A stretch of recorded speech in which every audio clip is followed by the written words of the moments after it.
हाँ तो मेरे प्यारे बच्चों, अब हम आप लोगों को विद्युत धारा यानी पाठ 4 में जो भी विद्युत उपकरण उपयोग होते हैं उनके प्रतीक को बता रहे हैं। जैसा कि हमने बोर्ड पे लिखा है, विद्युत परिपथ के विभिन्न अवयवों के उपयोग में आने वाले प्रतीक, यानी जब विद्युत परिपथ में जो भी अवयव प्रयोग होते हैं उसके ये प्रतीक है। जैसे मान लो आप लोग सेल के बारे में कल पढ़े थे, ये सेल है। सेल को हम ऐसे बनाते हैं, ये कल हमने बतलाया था आप लोगों को, ये सेल होता है। देखो ये है सेल, इधर प्लस और इधर माइनस। तो इस चीज को हम ऐसे दर्शाते हैं, परिपथ में इस तरह से दर्शाया जाता है। वास्तव में सेल ऐसे होता है आपका, लेकिन परिपथ में ऐसे दर्शाया जाता है सेल को। सेलों का समूह, जैसा कि आपको पता है, इसके पीछे और सेल जोड़ते जाएंगे ऐसे, तो ये बन जाएगा सेलों का समूह, जिसको हम बोलते हैं बैटरी बोलते हैं। फिर इस तरह से इसके पीछे जोड़ेंगे हम, फिर अगला इसमें सेल जोड़ देंगे। तो इस तरह से जो भी समूह बनेगा आपका, यही बन जाता है बैटरी।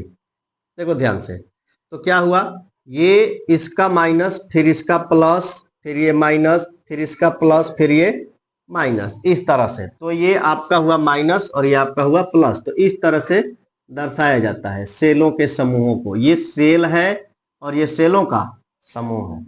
अवयवों को जोड़ने वाले जो चालक तार होते हैं, चालक तार को सिंपल सा एक सीधा सा लाइन लिया जाता है ऐसे, ये चालक तार कहलाता है। तार संधि यानी तार जहां पे जुड़ा होता है उसको किस इंडिकेशन से, देखो ऐसे दर्शाया जाता है, ऐसे है और ऐसे है और यहाँ पे ये ज्वाइंट है, ये इस ज्वाइंट को ही बोलते हैं तार संधि।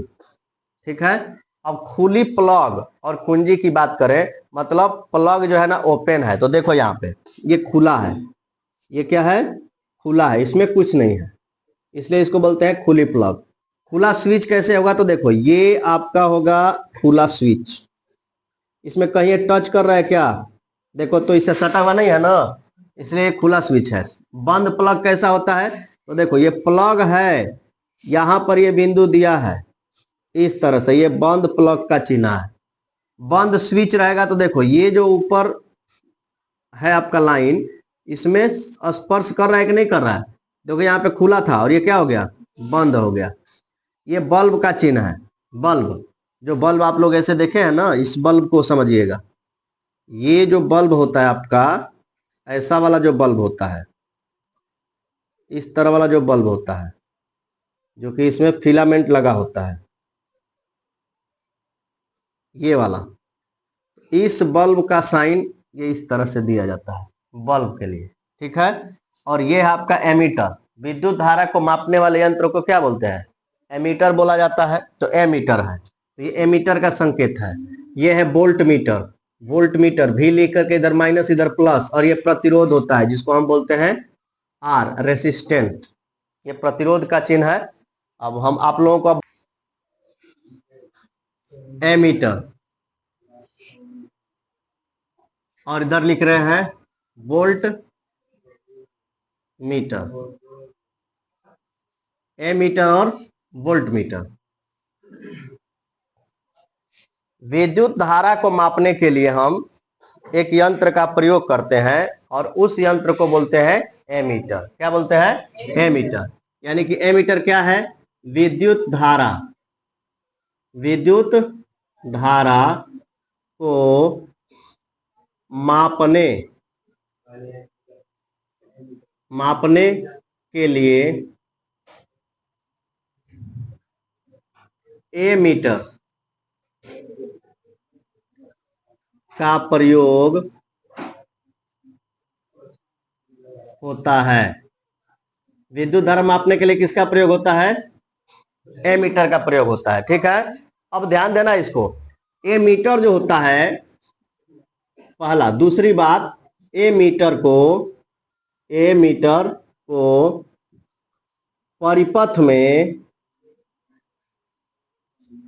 परिपथ में श्रेणी क्रम में जोड़ा जाता है, श्रेणी क्रम में जोड़ा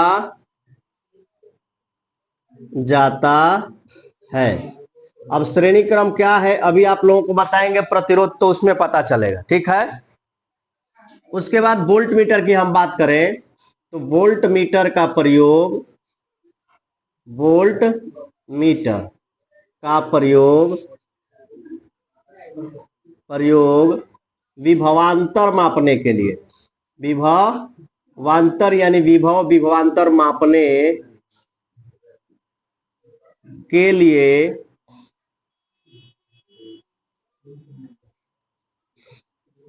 किया जाता है। वोल्ट मीटर का प्रयोग क्या मापने के लिए किया जाता है? विभवांतर मापने के लिए। और वोल्ट मीटर, दूसरी बात, वोल्ट मीटर को, वोल्ट मीटर को परिपथ में, वोल्ट मीटर को परिपथ में समांतर क्रम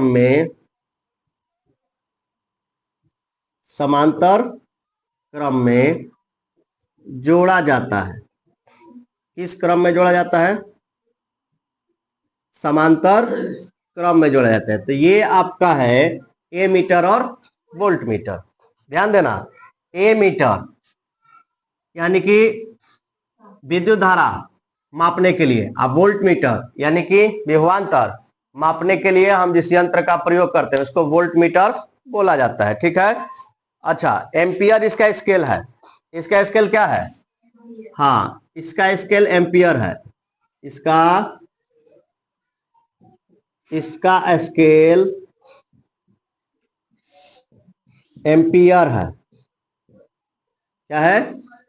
एम्पियर है। और इसका स्केल क्या है? वोल्ट है। इसका स्केल वोल्ट है। इसका स्केल क्या हो गया? वोल्ट हो गया। इसका स्केल एम्पियर हो गया। अब देखो इसमें एक और प्रश्न बन जाएगा। आपसे कोई पूछेगा एमीटर क्या है तो डिफिनीशन दे सकते हो। आपसे पूछेगा डिफरेंस क्या है, एमीटर और वोल्ट मीटर में अंतर क्या है, तो ये क्वेश्चन आप लोग ये भी बना सकते हो। एमीटर तथा वोल्ट मीटर में अंतर, वोल्ट मीटर में अंतर वैसे ही हमने लिख दिया है, आप लोग समझ सकते हो। ए मीटर और वोल्ट मीटर में क्या अंतर होता है, आप लोग दोनों बातें क्लियर कर लेना।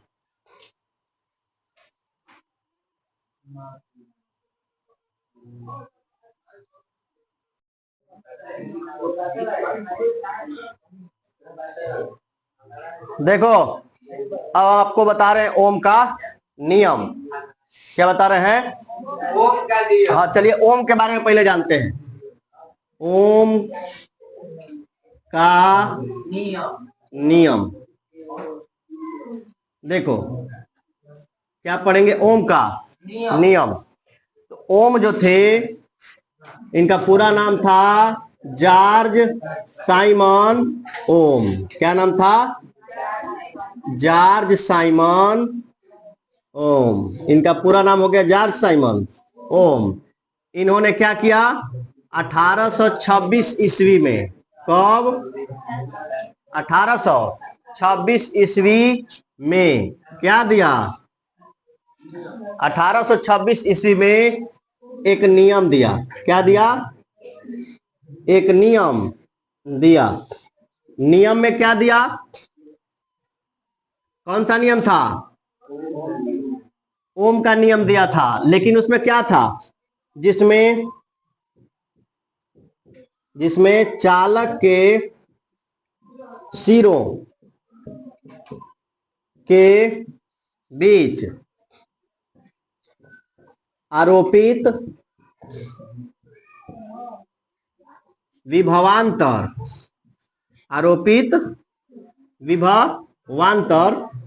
और उसमें प्रवाहित विद्युत धारा के बीच एक संबंध को बताया। को बताया, जिसे ओम का नियम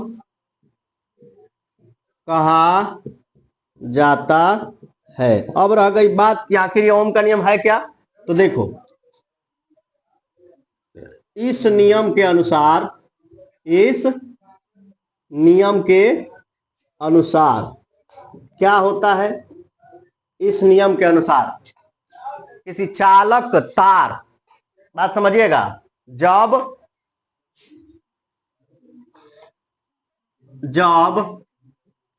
ताप नियत हो, ताप क्या हो, नियत हो। पहला बात ध्यान रखिएगा, इसमें पहली बात एक एक चीज ध्यान से समझते जाइएगा। जब ताप क्या हो, नियत हो, तो किसी चालक के सिरों, किसी चालक के सिरों पर आरोपित विभवांतर,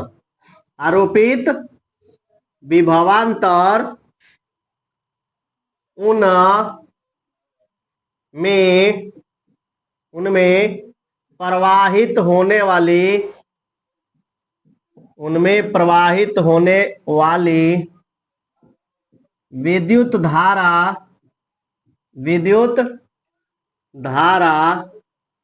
के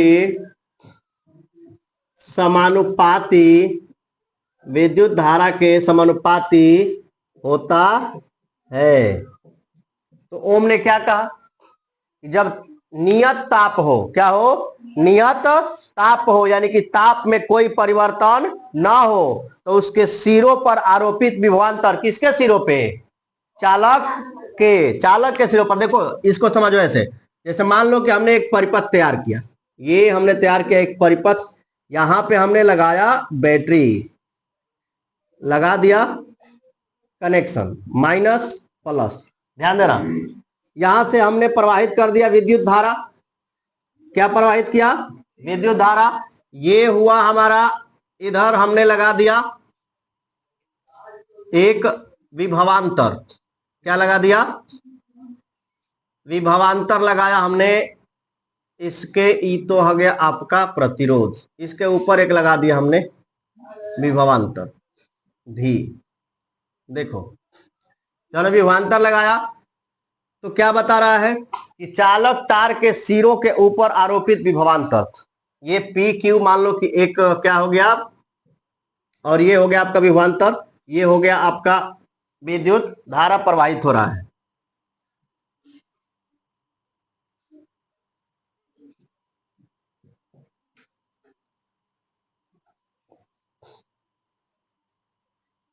देखो ध्यान से, विद्युत धारा जो इसमें प्रवाहित हो रहा है, हम कह सकते हैं, देखो इसको इधर लगाते हैं, एम्पियर मीटर को इधर लगा देते हैं, यहाँ पे ए,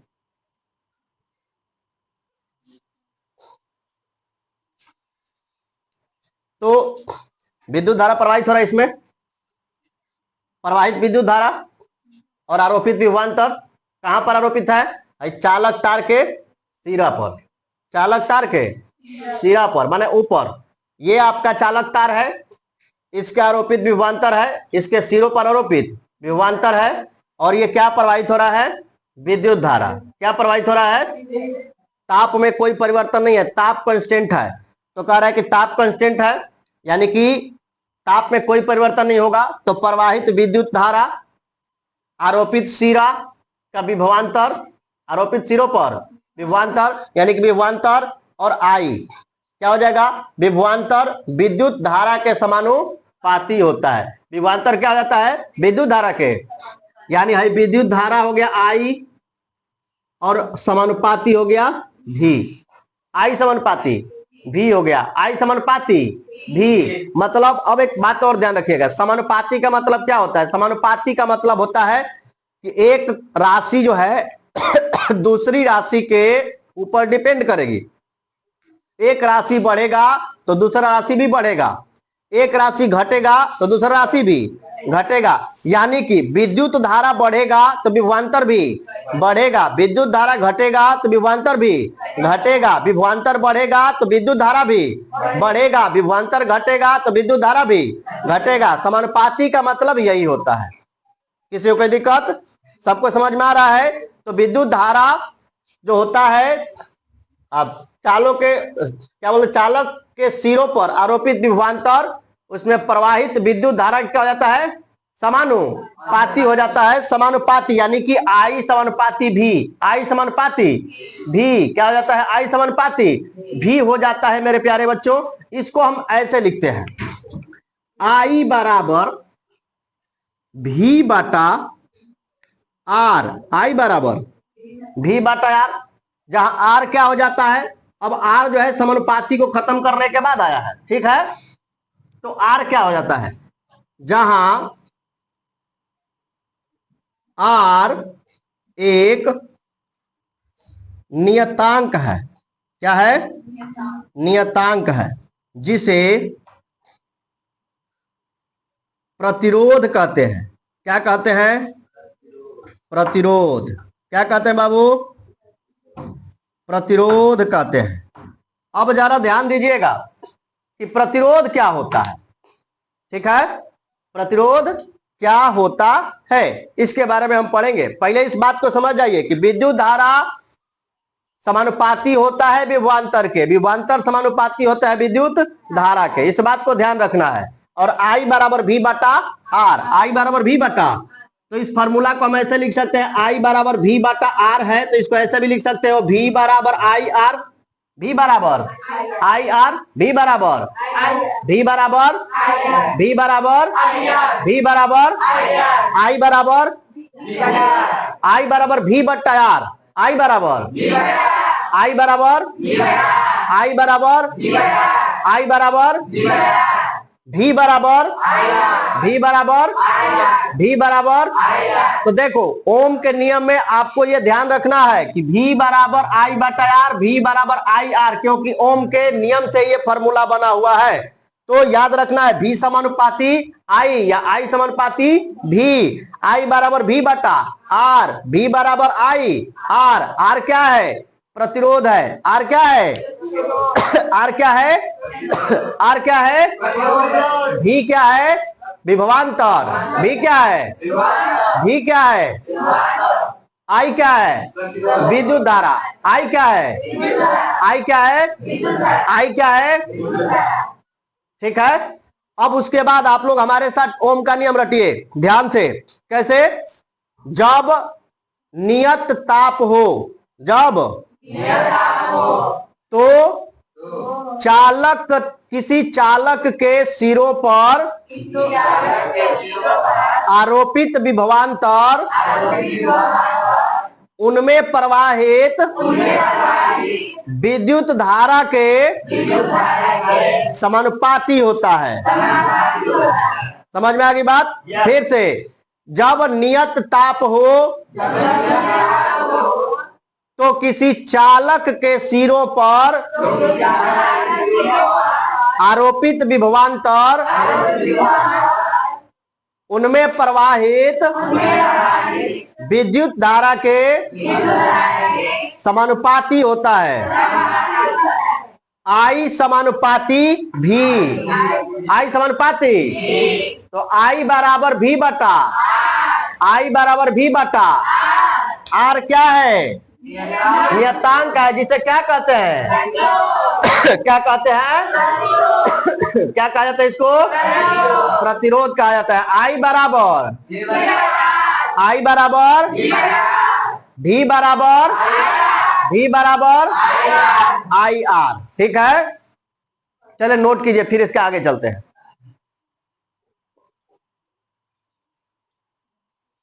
क्या लग रहा है बाबू, पढ़ाई हो गया?